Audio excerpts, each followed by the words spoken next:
You know, I gotta say it. Dodge is dead. Dodge is done. They went from being a powerhouse of muscle to selling, a powerhouse of muscle that sold all sorts of flavors of V8 powered machines and exciting cars, and now we have come to this. And, well, what have we come to? Well, the Dodge Charger is an EV. I guess it makes sense because a charger, and I guess you charge a charger. Do you charge a charger on a charger? I guess you do. Now. Oh, man. So, look, they made everything before, from the naturally aspirated, the 392, all the way up to the, 800-plus horsepower Dodge Demon, down to the, middle ground, the red-eye Hellcats, everything in between. Any sort of flavor of muscle, you could have it. And for a long time, it seemed like they were the only one doing it. And now they've lost touch with their roots. To give you context, they came out with the concept car a year, maybe even 2 years ago now, which was the Charger EV. And it came to much chagrin of enthusiasts around the world because, well, it was electric. But not only was it electric, it had a stupid fake engine noise generator, not just for the interior occupants like Hyundai does with their, Elantra and whatever, trying to think of what it's called. Drawing a blank on it. It's an EV. Who cares? They have this. It doesn't just play the car noises on the inside. It plays them on the outside. And they're fake car noises. They don't quite sound like V8 noises. They're different, but they're supposed to embody the sound of Dodge's heritage. You know what the sound of their heritage is? A V8. If you want it to sound like a V8, put a darn V8 in it. Anyway, now that car, by the way, is in the hands. It's in production, and it is now going to automotive journalists, obviously, before it makes it to the rest of us peasants, by the way. And, of course, it's going to all the automotive journalists and all of the big outlets, except for, yours truly. Dodge didn't give me anything. Go figure. Motor Trend got their hands on one, and I went through the review on that, and they praised things like the power of it. Sure, they did that.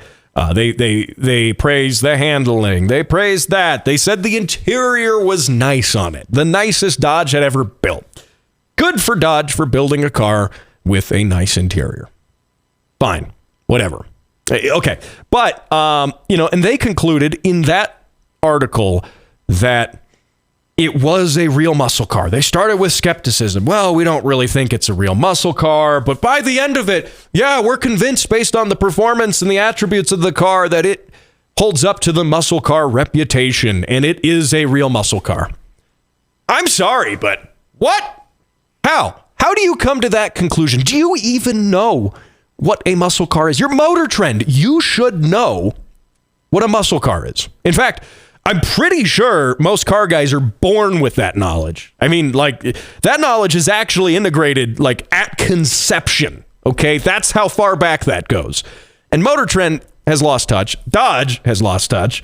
So I reckon we need a little refresher on the history of a muscle car and what actually constitutes a muscle car. So now, according to Volocars.com, they've got an amazing write-up on the entire lineage of the muscle car, which we just don't have time to get into right here. But it is quite exciting, and it spans all the way back from the 40s onward, basically. And I mean, really, what they attribute the original muscle car being the lightweight Oldsmobile 76, which came with a nice high compression overhead valve V8, which, by the way, was smoking hot for that era. I mean, it really was. Overhead valve, you've got, switch that meaning that your valves aren't actually in the block anymore. They're in the cylinder head, overhead valve, instead of the valve coming up from the block. So, which was how they did it on the old flatheads and stuff. So it had all of that. It was light. It was powerful. And that really spurred things off, but the muscle car really didn't get its name. It didn't really make the stamp of what it was going to be until the 1960s, with the 1964 GTO. The GTO is, for all intents and purposes, a mid-size car. By modern standards, that's a very large automobile, but think of it, back in the day, you had these huge boats of cars, massive machines, and this thing was still big, but a little bit smaller. It's kind of like a mid-size car, okay? And what they did is they put the biggest darn engine they could find into it. Now I believe that goes back to John DeLorean being involved with the development team on that. Of course, he's known for the DeLorean. It's, the DeLorean car. He's known for the drugs and the scandal afterwards. But a lot of people don't connect John DeLorean to the GTO. But he was involved in that project. And some are, attribute him to being really the mastermind behind it. So you could honestly say that he maybe created the muscle car or, flushed it out to what it really was meant to be. But the key thing here, the GTO really started a craze of muscle cars. Everything from, Chargers and Challengers to Mustangs, Shelbys, the Shelby Cobra, the Olds 442, all of this stuff. Defined an era of muscle through the late 60s and into the mid 1970s, of course, until you get to the oil crisis and you get, hugely inflated gas prices, gas stations running out of fuel, and that was really the death of the muscle car. But then it came back in the late 90s and early 2000s. It came back. And now, what is a muscle car? I think there's some definitions that we need to get clear on here, that Motor Trend needs to get clear on here, that Dodge needs to get clear on here. And there is some debate on the definition, but I have come to you today to set that in stone. And for one, announce that I am the all-seeing authority on these matters. As the host of this show, that is my duty. And a muscle car is simple. It has 5 things that it can do. It must do all 5. It can't do 4 out of 5. It must do all 5. And for one, must be made in the USA. Has to be rear-wheel drive. Has to be a V8. Has to be a 2-door coupe. And it must be able to do a burnout. It must do all 5 things to be considered a muscle car. Everything else is ancillary.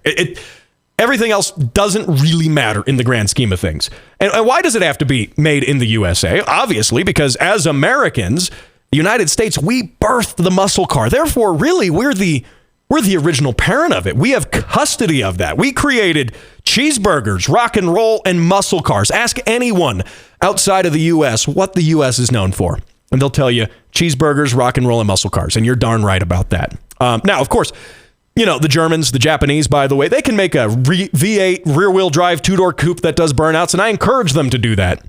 But the problem is, it's not a muscle car, not made in the United States. So, where does that place our EV charger? Where does that place that? Well, for one, it's not even made in the United States.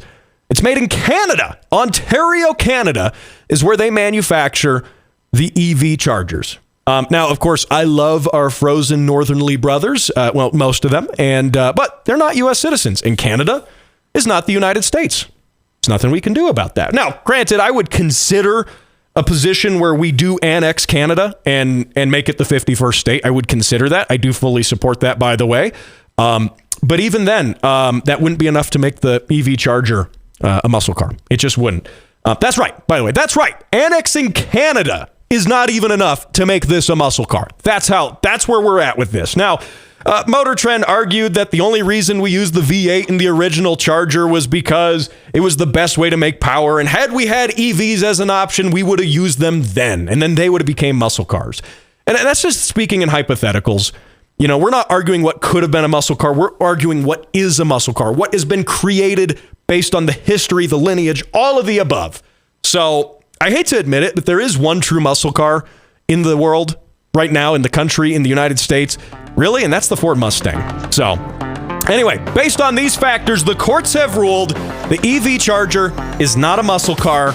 It will never be a muscle car. Anyone who thinks it'll be a muscle car should probably go back to the Soviet Union or wherever. That's where they belong. So, hey, thanks for watching. Thanks for listening. I'll catch you next week when we're talking more cars right here on Automotive ADHD.